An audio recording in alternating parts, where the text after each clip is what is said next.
SM Store, amanah dalam muamalah.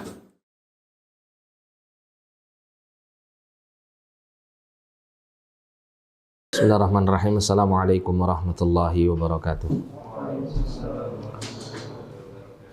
Alhamdulillahi ala ihsani wa syukrunnahu ala taufiqi wa amtinani. Asyhadu an la ilaha illallah wahdahu la syarika la ta'zima wa sya'ni. Wa asyhadu anna Muhammadan abduhu wa rasuluhu da'iyan ila radwani. Allahumma salli alaihi wa ala alihi wa sahbihi wa ikhwanihi amma ba'd. Nah, ikhwani fillah rahimani wa rahimakumullah. Alhamdulillah kita kembali dipertemukan oleh Allah untuk kita melanjutkan pembacaan kitab At-Tauhidul Muyassar. Kita sekarang sampai atau masuk pada bab An-Nadharu li ghairillah. Iya. An-Nadharu li ghairillah atau An-Nadharu li ghairillah.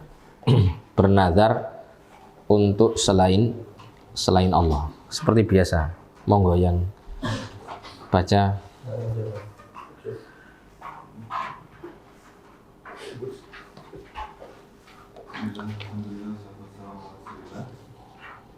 An-nadharu li ghairillah ta'rifuhu lughatan al-ilzam syar'an ilzamul mukallafi Ilzamul mukallafi nafsahu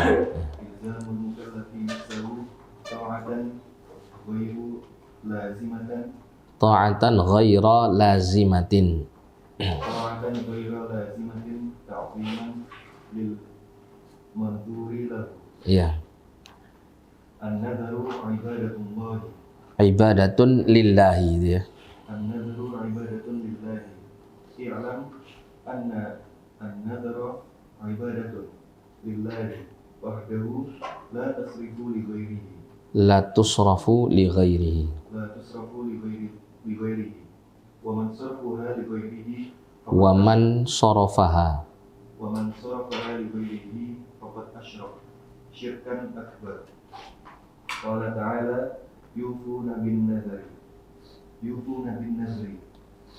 surah Al-Insan. Wa man nadharu li ghairillahi fala yajuzu lahu al-wafa'u bihi.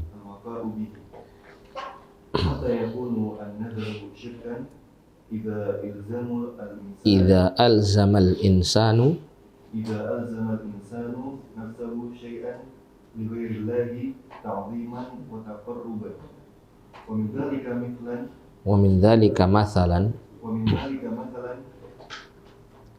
al-awwal ka'anna yaqul, itu ka'an yaqula gitu ya. Iya. Ka'an yaqula in syafa Allahu maridi fali qabril waliyyi fulan ya. Itu fulan itu ya. Fali qabril waliyyi fulan kadza gitu. Fali qabril waliyyi fulan kadza min al-wali aw al-mal. Iya. Atsani in ja'ani mauludun fasa'adbahu lil waliyyi fulanin inda qabrihi. Iya. Al-thalith li fulan al-waliyyi awil jinni alayya nadru an adbaha thalathan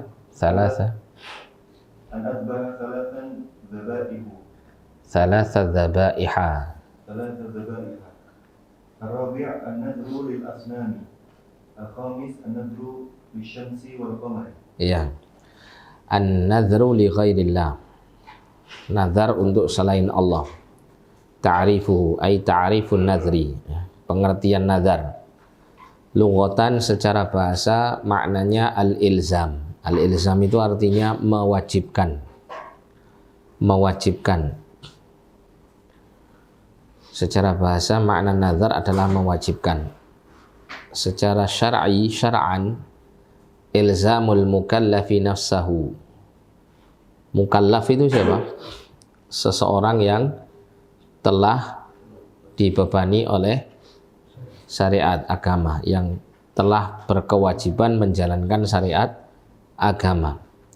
Jadi seorang mukallaf mewajibkan dirinya ta'atan, untuk melakukan ketaatan, ghaira lazimatin, yang bukan wajib. Jadi ketaatan yang bukan wajib.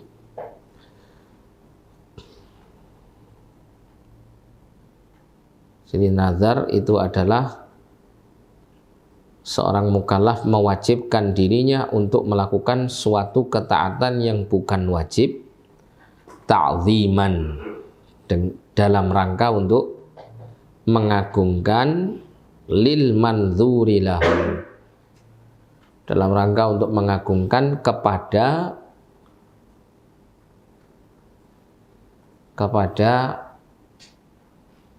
pihak yang ditujukan nazar kepadanya. Nah, gitu. Yaitu siapa? Iya, kalau nazarnya lillah ya berarti kepada Allah, gitu ya. Jadi seorang mukallaf membebankan atau mewajibkan dirinya untuk melakukan suatu ketaatan yang tidak wajib. Ketaatan yang tidak wajib berarti ketaatan yang bersifat apa?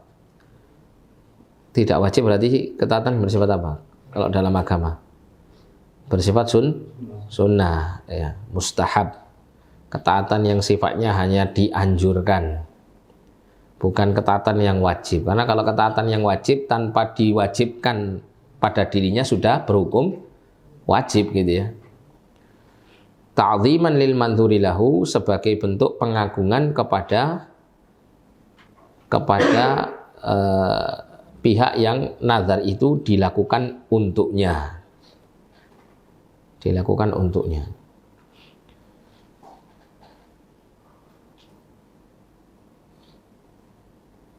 Nah, sehingga di sini kita mendapati bahwa nazar itu tidak harus selalu ada apa? Alasan atau sebabnya. Tidak harus. Kalau kita kan sering menganggap bahwa nazar itu selalu harus ada alasan atau sebabnya. Misalnya begini, ya. Ketika seseorang sakit, maka dia bernazar untuk mendapatkan kesembuhan dari Allah. Dia bernazar, kalau saya sembuh maka saya akan bersedekah dengan sejumlah sekian juta, misal gitu. Nah, dia mewajibkan dirinya kalau dia sembuh nanti dari penyakitnya akan bersedekah sekian juta. Nah, itu nazar, tapi tidak selalu harus ada sebab dan alasannya.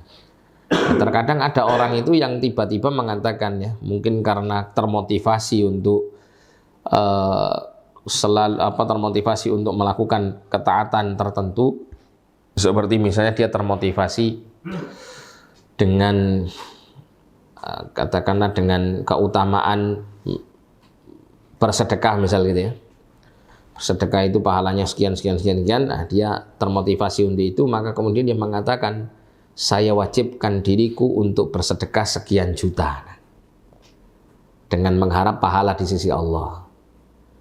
Nah, seperti ini termasuk bentuk nazar. Atau dengan kalimat wallahi, demi Allah saya bersumpah, gitu. Ini contoh, ya, saya bersumpah saya akan mengeluarkan sekian persen dari pendapatan saya. Ini bukan zakat maksudnya, tapi sedekah. Maka ini termasuk bagian daripada nazar. Meskipun tidak ada sebab atau alasan yang mendorong dia untuk melakukannya, kecuali hanya mengharap pahala di sisi Allah.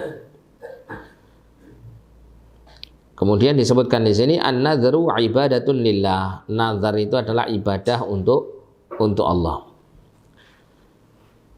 I'lam anna an-nadhra ibadatun lillahi wahdahu. Ketahuilah anna an-nadhra, bahwasanya nazar adalah ibadah untuk Allah semata. La tusrafu li ghairihi, tidak diarahkan atau dipersembahkan kepada selainnya. Tidak dipersembahkan kepada selainnya, kepada selain Allah.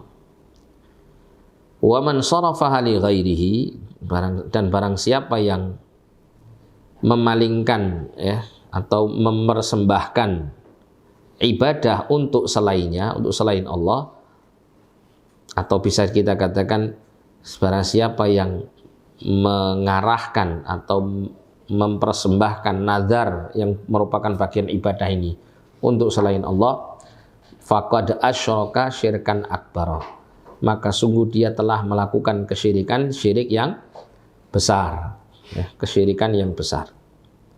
Kenapa? Karena memalingkan ibadah ya. Nazar termasuk bagian daripada ibadah kepada Allah yang wajib harus ditunaikan untuk Allah semata. Tapi dia arahkan ya, atau dia persembahkan nazar itu untuk selain Allah, maka ini jelas adalah salah satu bentuk dari syirik besar karena telah memalingkan salah satu bentuk ibadah yang khusus untuk Allah kepada selain Allah. Qala ta'ala, Allah Ta'ala berfirman, yufuna bin nadhri wa yakhafuna yawman kana syarruhu mustatira ya.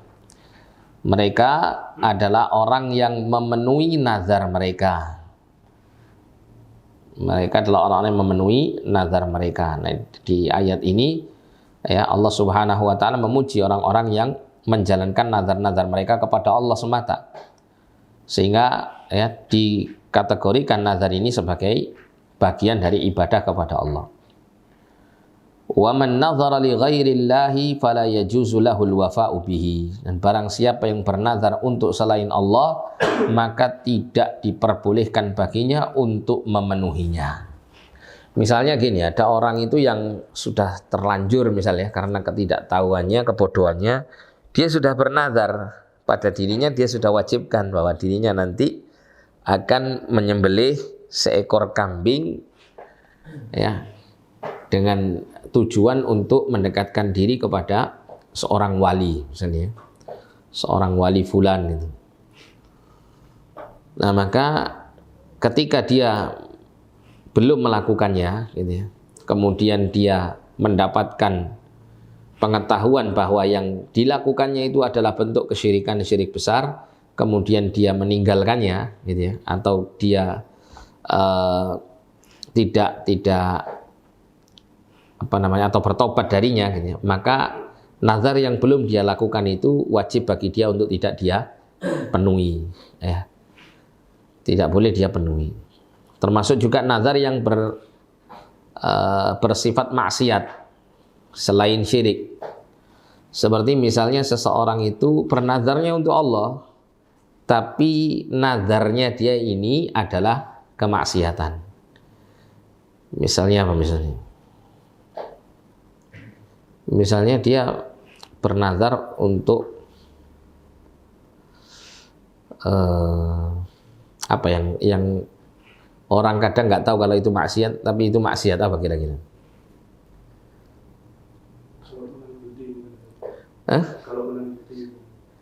Kalau menang judi. Bukan begitu. Bukan begitu. Misalnya saya bernazar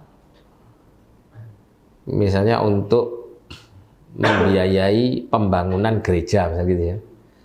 Karena mungkin dia beranggapan bahwa itu termasuk bentuk toleransi misal gitu ya.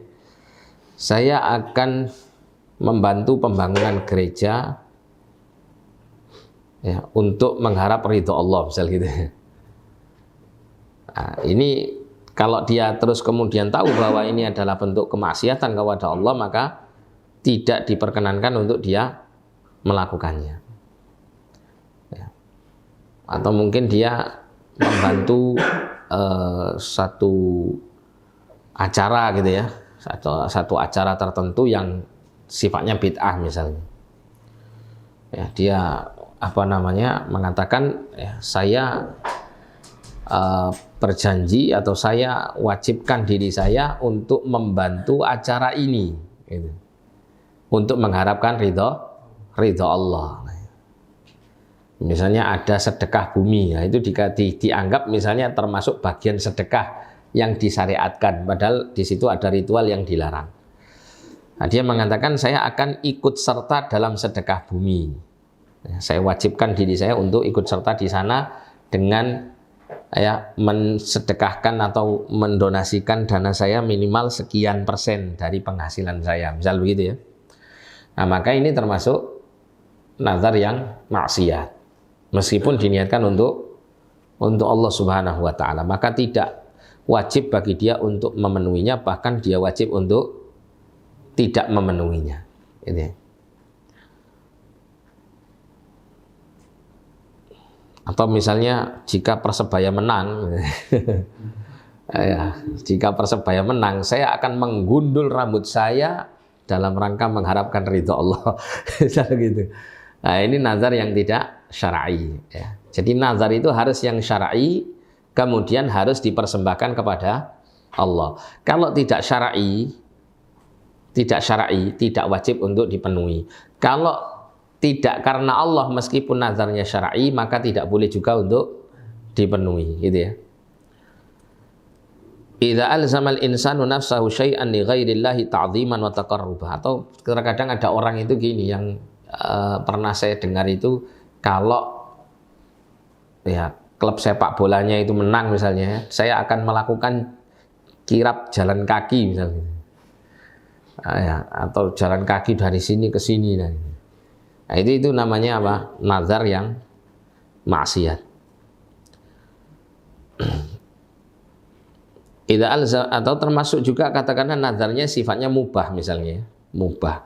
Itu juga tidak perlu untuk dipenuhi. Kenapa? Karena nazar itu harus mengandung apa? Ibadah.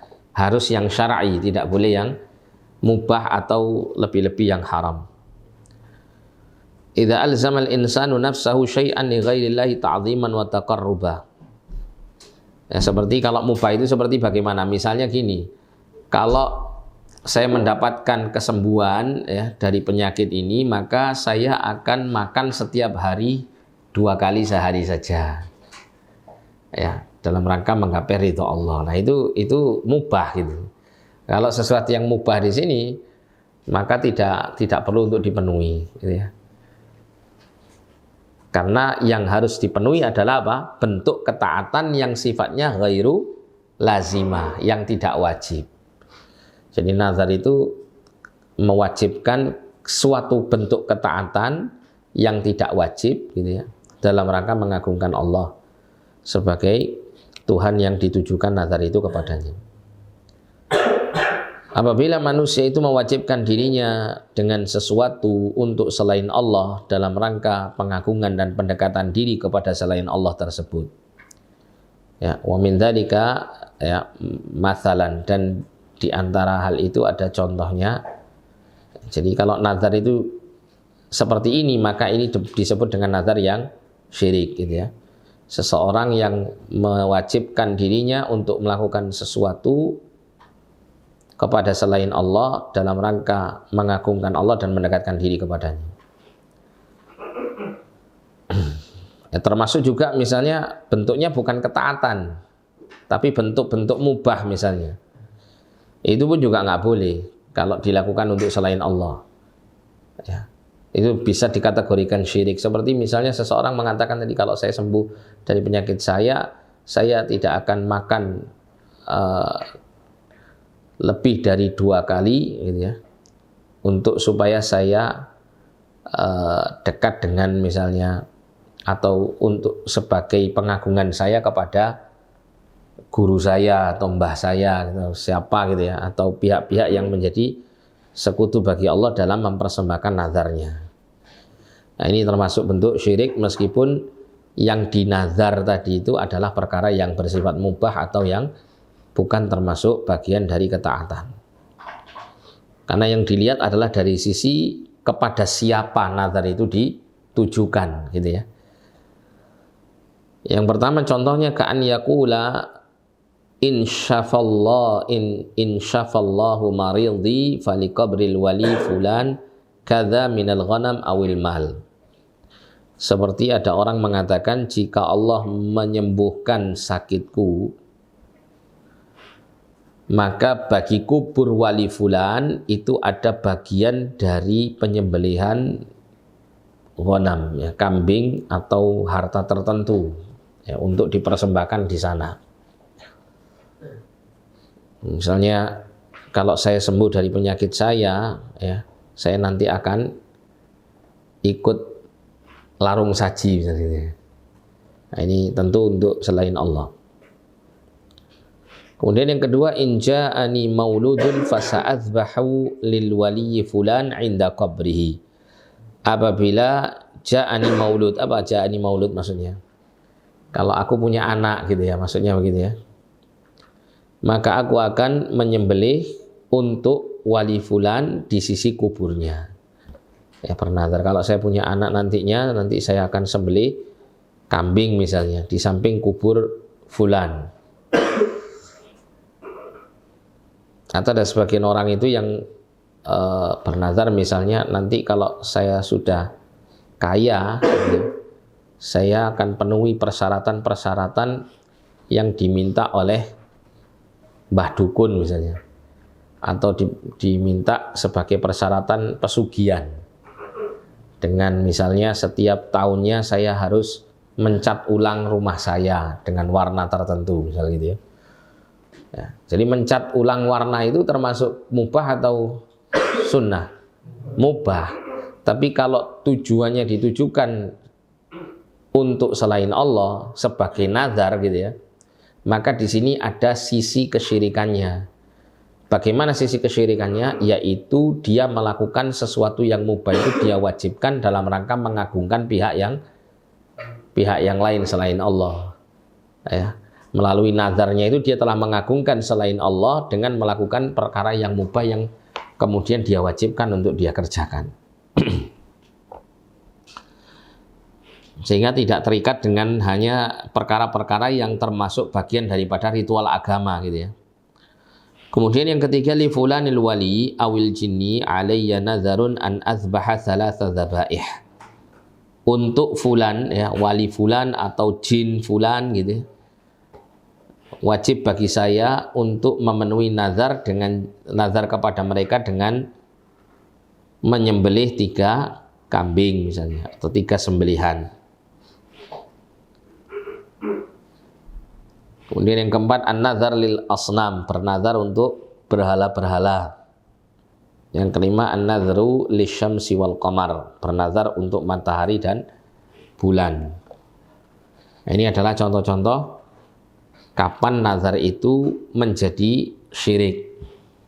Intinya, kaidahnya adalah jika manusia atau seseorang telah mewajibkan dirinya untuk melakukan sesuatu, kata syai'an di sini macam-macam ya, termasuk itu bagian ibadah atau bagian selain ibadah, li ghairillahi, untuk selain Allah, ta'ziman wa taqarruba, dalam rangka mengagungkan dan mendekatkan diri kepada selain Allah itu akan menjadi nazarnya bernilai syirik.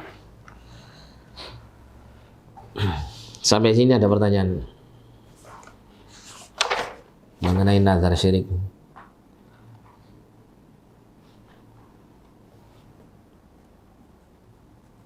Kalau tidak ada kita lanjutkan ya. Iya silakan.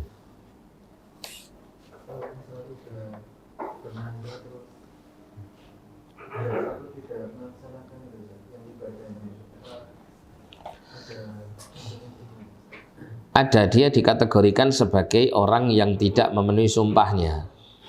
Ya. Sedangkan di dalam Al-Quran Allah Subhanahu wa Ta'ala menyebutkan mengenai orang yang bersumpah kemudian dia tidak memenuhi sumpahnya, ya, kafarat sumpah istilahnya. Kafarat nazar itu dikategorikan sebagai kafarat sumpah atau seperti kafarat sumpah.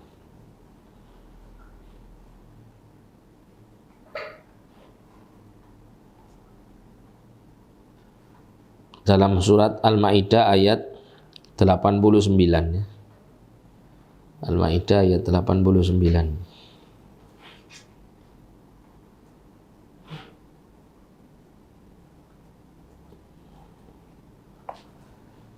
Ini Allah berbicara mengenai sumpah dan kafaratnya ya.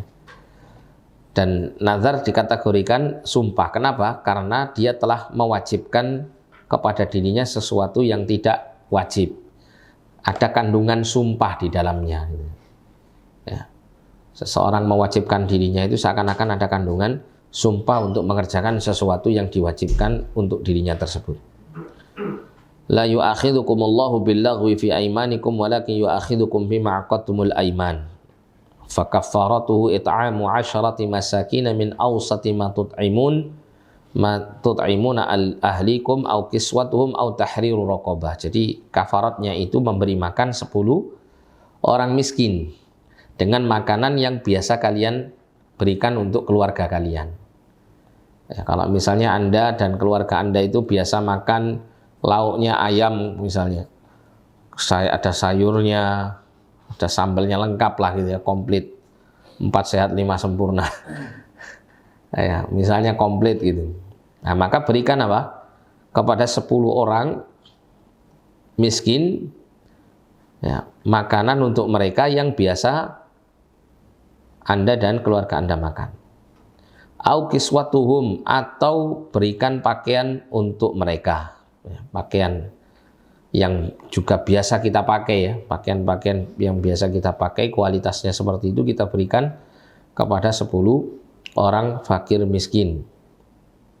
Au tahriru raqabah, atau engkau membebaskan budak, seorang budak mukmin ya terutama. Nah, kalau 3 hal ini tidak bisa dilakukan, faman lam yajid, maka apabila seseorang itu tidak mendapati 3 hal ini, fasiyamu salasati ayyam, maka dia berpuasa sebanyak 3 hari ya, puasa 3 hari. Dzalika kafaratu aimanikum idza halaftum, itu adalah kafarat sumpah-sumpah kalian jika kalian bersumpah. Wahfadzu aimanakum, dan jagalah oleh kalian sumpah-sumpah kalian, maksudnya penuhi sumpah-sumpah kalian gitu ya. Kadzalika yubayyinullahu lakum ayatihi la'allakum tashkurun. Yang demikian itu Allah menjelaskan kepada kalian ayat-ayatnya agar kalian menjadi orang-orang yang bersyukur.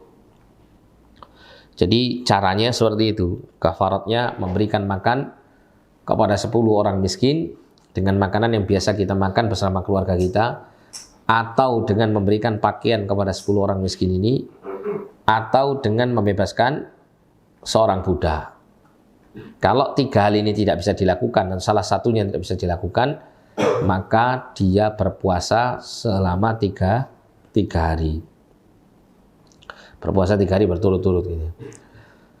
Nah, di sini harus diusahakan dulu untuk melakukan salah satu dari 3 hal ini. Kalau tidak sanggup, tidak mampu atau tidak menemukannya, maka 3 hari berturut-turut dia berpuasa. Itu cara untuk memenuhi kafarat nazar. Ketika seseorang bernazar, kemudian dia mengurungkan diri untuk tidak memenuhi nazar tersebut. Nah, ada pertanyaan yang lain? Iya.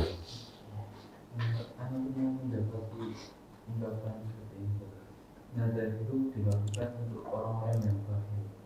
Orang-orang yang? Oh iya. Ini mengenai kondisi seseorang yang bernazar dengan ada maunya.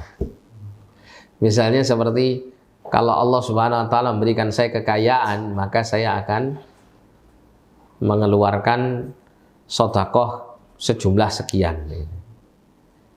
Atau kalau seandainya Allah Subhanahu wa taala memberikan kesembuhan kepada saya, maka saya akan merutinkan puasa Senin Kamis misalnya. Nah, itu adalah nazar yang tidak keluar kecuali dari orang yang bakhil. Nazar yang seperti ini. Kenapa dikatakan seperti itu? Karena ada maunya gitu ya. Kalau tidak terpenuhi maunya, dia nggak akan taat kepada Allah. Nah, itu dikategorikan sebagai keadaan yang bakhil untuk melakukan ketaatan kepada Allah SWT. Kalau tidak mendapatkan suatu keuntungan duniawi, baru dia melakukan ketaatan.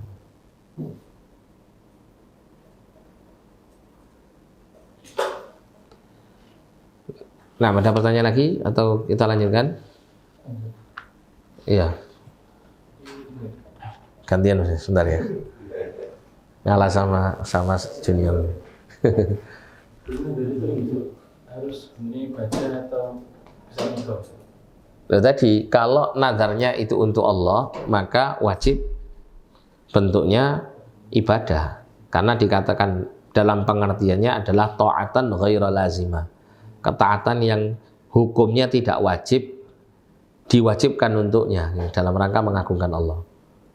Tapi kalau misalnya ada orang itu bernazar dengan sesuatu yang sifatnya mubah, kemudian dia persembahkan hal itu kepada selain Allah, maka ini bisa masuk kategori syirik, meskipun bukan bentuk ibadah. Meskipun bukan bentuk ibadah. Tapi kalau misalnya dia mewajibkan dirinya untuk melakukan perkara mubah untuk Allah Subhanahu wa taala, maka nazar seperti ini tidak wajib dipenuhi. Gitu. Karena bukan bagian daripada ketaatan. Ya contoh misalnya kalau saya sembuh, ya Allah, saya akan makan hanya 2 kali sehari saja ya Allah untuk mengagungkan Engkau. Nah, makan 2 kali sehari itu kan sifatnya mubah, bukan sebuah bentuk pendekatan diri kepada Allah, kan gitu ya. Beda kalau dia bernazarnya begini, ya Allah, kalau saya sembuh dari penyakit saya akan melazimkan puasa 3 hari dalam 1 bulan. Nah itu puasa itu termasuk bagian ketaatan, bagian ibadah kepada Allah yang sifatnya sunnah, kan gitu ya. Setelah dia jadikan nazar, dia mewajibkan dirinya untuk mengerjakan hal itu.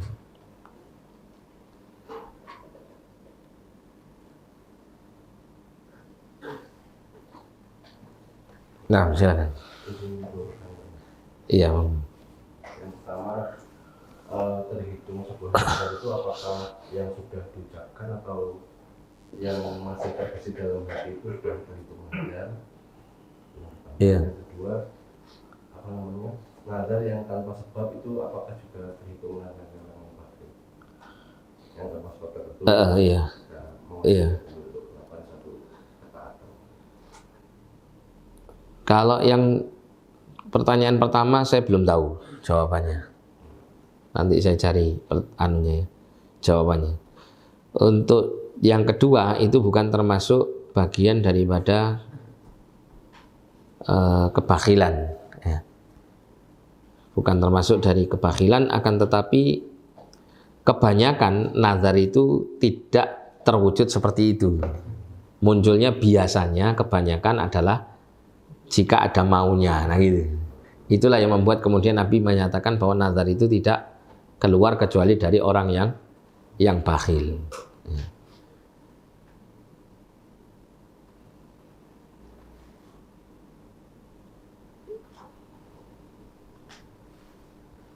Nah, ada pertanyaan yang lain atau lanjut ke bab berikutnya?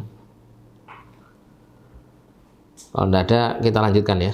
Silakan yang mau baca lagi.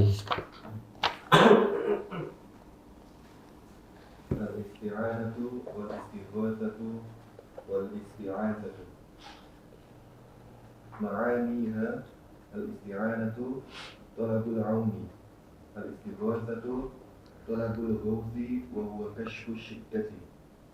Al-isti'anatu talabul iltija'i. الدليل على أن هذه الأمور الثلاثة عبادة. الأمور الثلاثة الدليل على أن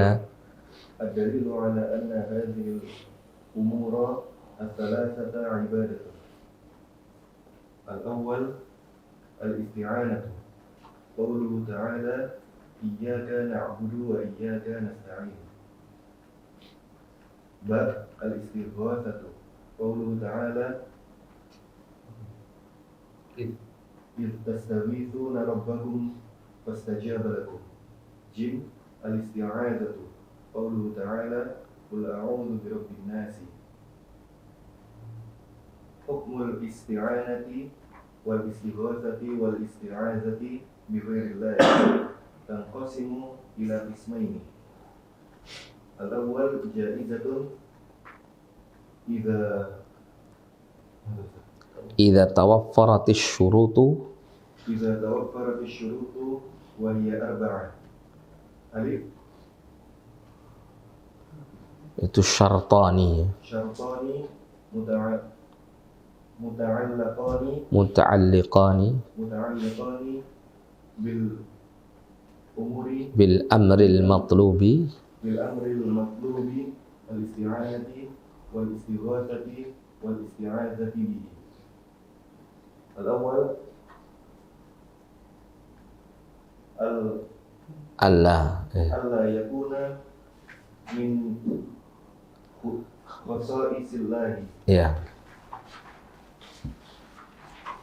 Al-thani an yakuna al-makhluqu qadiran alayhi. Ba syartani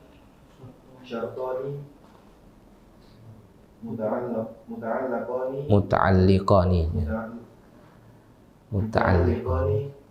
biman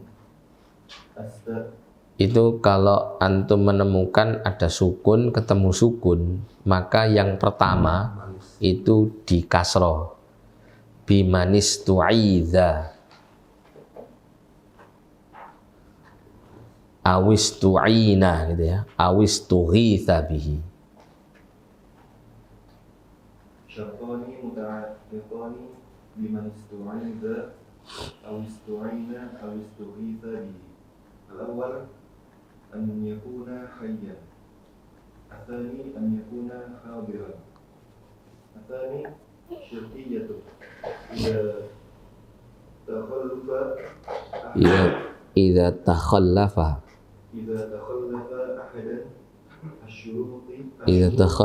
ahad asy-syuruti as-sabiqati. Iya. Ini tiga hal ya, pembahasan tiga perkara tapi dijadikan satu karena sebetulnya hampir-hampir serupa gitu ya. Hampir-hampir serupa tiga hal ini. Al-isti'anatu wal istighatsatu wal isti'adzatu. Ma'aniha ya, maknanya. Al-isti'anatu talabul auni. Talabul auni. Talab itu artinya meminta, al-auni itu pertolongan. Talabul auni berarti minta pertolongan. Al-istighatsatu talabul ghauthi. Talabul ghauthi, meminta al-ghauth. Apa al-ghauth itu artinya? Wa huwa kashfus syiddah. Dan dia adalah menyingkap atau menghilangkan mara bahaya. Kalau isti'anah itu minta pertolongan, kalau istighatsah itu minta agar supaya dihilangkan mara bahaya yang menimpa dirinya.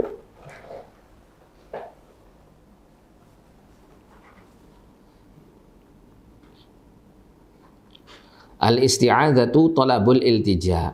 Sedangkan isti'adzah itu meminta perlindungan. Al-iltija itu artinya perlindungan. Kalau istighatsah itu keburukannya ya, musibah itu sudah menimpa. Dia meminta kepada Allah agar diangkat, dihilangkan musibah atau mara bahaya tersebut. Itu istighatsah. Kalau isti'adzah itu sebelum datangnya mara bahaya atau musibah. Dia berlindung kepada Allah dari mara bahaya atau musibah yang tidak diinginkannya. Itu perbedaan antara al-istighatsah dengan al-isti'adzah.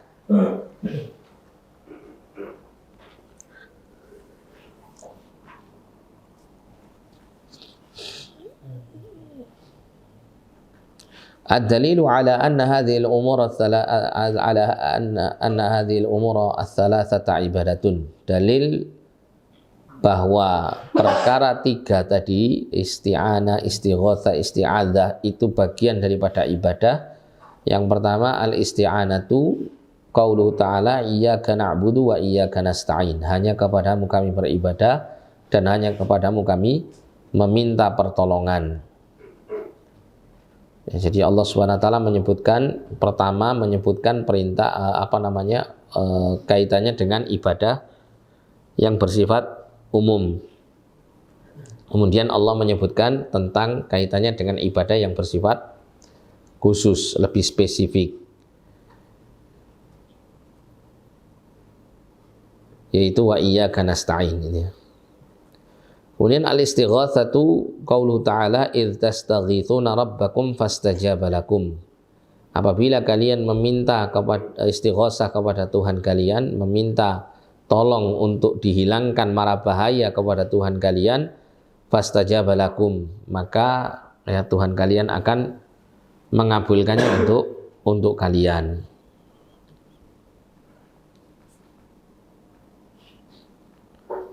Kemudian al-isti'adzatu qaulu ta'ala qul a'udzu birabbin nas.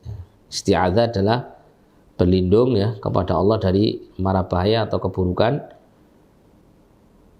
Dalilnya adalah diantaranya surat An-Nas ini.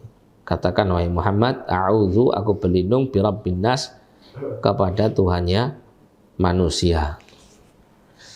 Jadi isti'anah, istighatsah, isti'adzah itu semuanya adalah masuk dalam kategori ad-doa, berdoa gitu ya. Nah, doa itu apa saja sih? Ya, diantaranya ini, 3 hal ini, macam-macamnya. Ada juga apa? Tolabul hajah ya. Doaul mas'alah itu tolabul hajah, doa yang sifatnya meminta kepada Allah, diantaranya adalah meminta hajat keperluan. Ya, ada kalanya meminta pertolongan, ada kalanya meminta agar supaya mara bahaya yang telah terjadi, yang telah menimpa itu dihilangkan, atau sebagai bentuk perlindungan diri kepada Allah dari sesuatu yang ditakuti yang belum terjadi.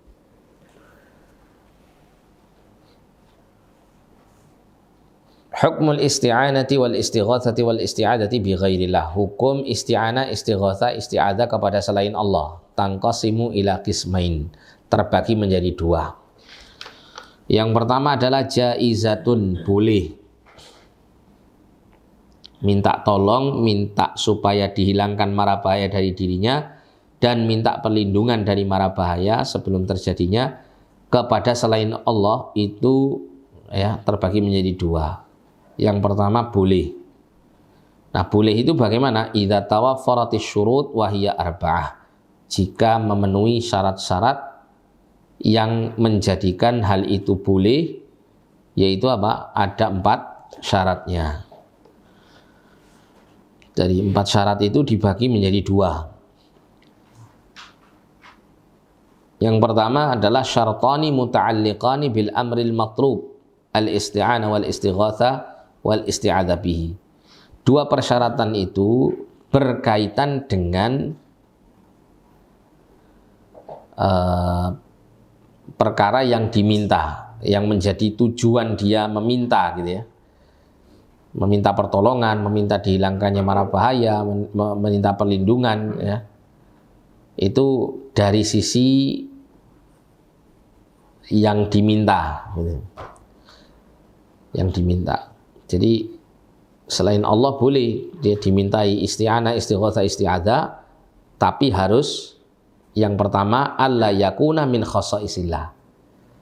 Harus tidak termasuk dari bagian-bagian yang hanya menjadi kekhususan Allah. Allah mengabulkannya.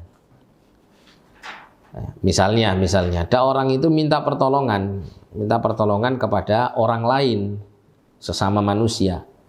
Tapi yang dimintai pertolongan itu, akan tetapi dia meminta pertolongan itu dengan sesuatu yang tidak memungkinkan manusia ini untuk memenuhi permintaannya. Karena di luar kapasitas kemampuannya sebagai manusia untuk menolong.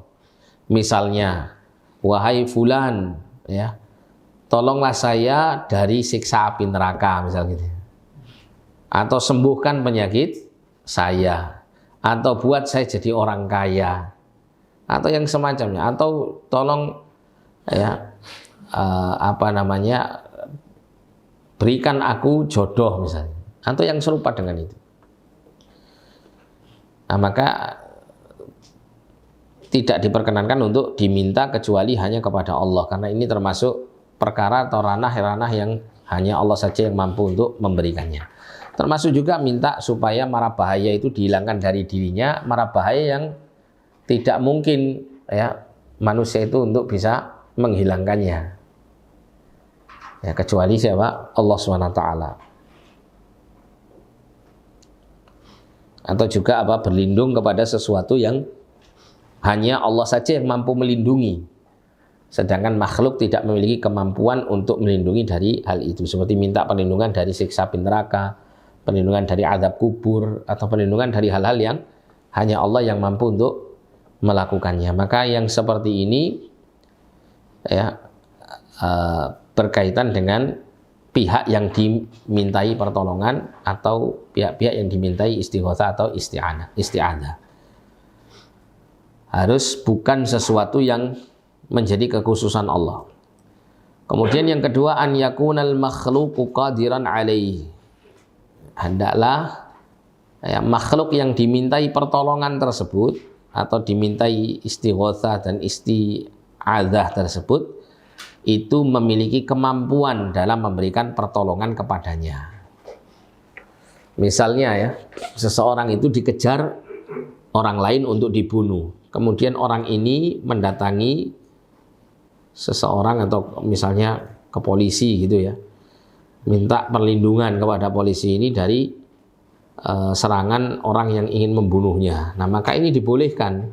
Kenapa? Karena polisi memiliki kemampuan untuk melindungi. Ya.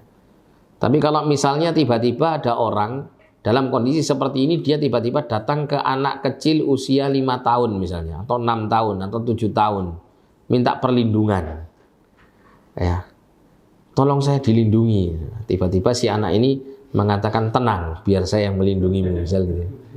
Ya, ini kan nggak mungkin gitu kan untuk bisa menolong. Ya, kecuali orang yang minta pertolongan ini memiliki keyakinan tertentu bahwa si anak ini memiliki kekuatan yang mampu menolong dirinya atau melindungi dirinya, dan ini adalah bagian kesyirikan. Ya. Bisa dipahami ya? Jadi seperti itu. Kalau dulu itu ada salah satu ustadz itu pernah cerita, mungkin pernah saya ceritakan juga, tapi tidak apa-apa, ini sebagai contoh saja. Ada salah seorang ustadz itu dulu pernah berprofesi sebagai sopir. Ya, sopir, dia suatu ketika membawa rombongan orang-orang ke salah satu daerah di Madura. Ada salah satu daerah di Madura. Waktu itu diantar sama ustadz ini. Nah, setelah sampai di tempat tersebut, setelah menunaikan keperluan ya orang-orang ini, kemudian pulang. Nah, pada saat pulang itu mobil ini di starter tidak bisa nyala. Padahal mobil ini nggak ada kerusakan atau tidak ada hal-hal yang membuat mobil ini itu mogok atau tidak bisa dinyalakan. Nah, ketika dalam kondisi seperti itu, ustadz ini mulai mencoba untuk memeriksa gitu ya, memeriksa mesinnya, nggak ada masalah gitu sebenarnya. Dilihat nggak ada masalah. Kok nggak bisa dinyalakan gitu ya? Kok nggak bisa jalan mobil ini? Ini ada apa? Nah gitu. Akhirnya datang salah satu orang kampung situ itu menyampaikan. Intinya orang tersebut mengatakan bahwa di sini ini ada seorang anak yang orang asing itu harus sowan dulu sama atau ke anak ini. Karena anak ini dinilai dia memiliki kekeramatan begitu ya. Jadi harus sowan. Kalau tidak sowan nanti akan ada hal-hal yang mengganggu dia di daerah sini. Karena dia orang asing. Nah, sontak pada saat itu si ustadz langsung menangkap bahwa ini adalah permainan syaitan. Nah, ini letak kesyirikannya di sini. Akhirnya beliau meruqyah mobilnya. Dia bacakan ayat kursi, bacakan beberapa surat-surat dan ayat-ayat Al-Quran, kemudian dinyalakan, akhirnya nyala. Setelah itu dipakai mobilnya, tidak ada kendala apa-apa. Nah, yang seperti ini termasuk kesyirikan, isti'anah yang syirik atau istighotsah yang syirik gitu ya. Karena si anak ini tidak memiliki kemampuan apapun untuk melakukan hal-hal yang demikian. Ya, kalau bukan syaitan yang melakukan hal seperti ini dalam rangka untuk membuat orang-orang itu mengagungkan si anak melebihi pengagungannya kepada Allah, nah, maka ya tentu tidak akan terjadi hal yang demikian. Jadi jaizah boleh jika perkaranya itu diminta jika bukan termasuk bagian daripada yang menjadi kekhususan Allah untuk mengabulkannya. Kemudian yang kedua, pihak selain Allah itu adalah makhluk yang mampu memberikan pertolongan kepadanya atas permintaan pertolongannya kepada makhluk tersebut. Kemudian syartani muta'alliqani biman istu'idha aw istu'ina aw istughitha bihi. Dua syarat yang berkaitan dengan orang yang ditolong. Biman istu'idha kepada orang yang dimintai, tadi itu al-amru al-matlub, perkara yang diminta. Perkara yang diminta. Kalau yang ini mengenai orang yang dimintai, gitu. Paham ya? Nah, kalau tadi yang pertama tadi dua syarat yang erat kaitannya dengan perkara yang diminta melalui isti'anah, istighotsah atau isti'adzah ini. Ya, itu tidak boleh sesuatu yang hanya atau termasuk daripada kekhususan Allah. Hanya Allah saja yang bisa memberikannya, nah gitu. Itu tidak boleh diminta kepada selain Allah. Kemudian an yakunal makhluk qadiran alaihi, ya, hendaklah makhluk itu memiliki kemampuan untuk memenuhi permintaan tersebut. Jadi ini dilihat dari sisi permintaannya, nah gitu ya. Nah yang kedua ini dilihat dari sisi orang yang dimintai perlindungan, dimintai pertolongan atau dimintai perlindungan atau pertolongan untuk menghilangkan mara bahaya. Maka harus terpenuhi dua hal. Yang pertama an yakuna hayyan, orang itu dalam keadaan hidup. Karena kalau orang itu dalam keadaan mati, maka dia tidak memiliki kemampuan apapun untuk menolong, gitu ya. Kalau tidak memiliki kemampuan apapun untuk menolong, berarti kalau diyakini bisa menolong, ada selain Allah yang bisa menolong tanpa tanpa adanya sebab-sebab yang ditempuh. Nah, ini. Sedangkan pihak yang bisa menolong tanpa melalui sebab itu hanya Allah saja. Ya, hanya Allah saja.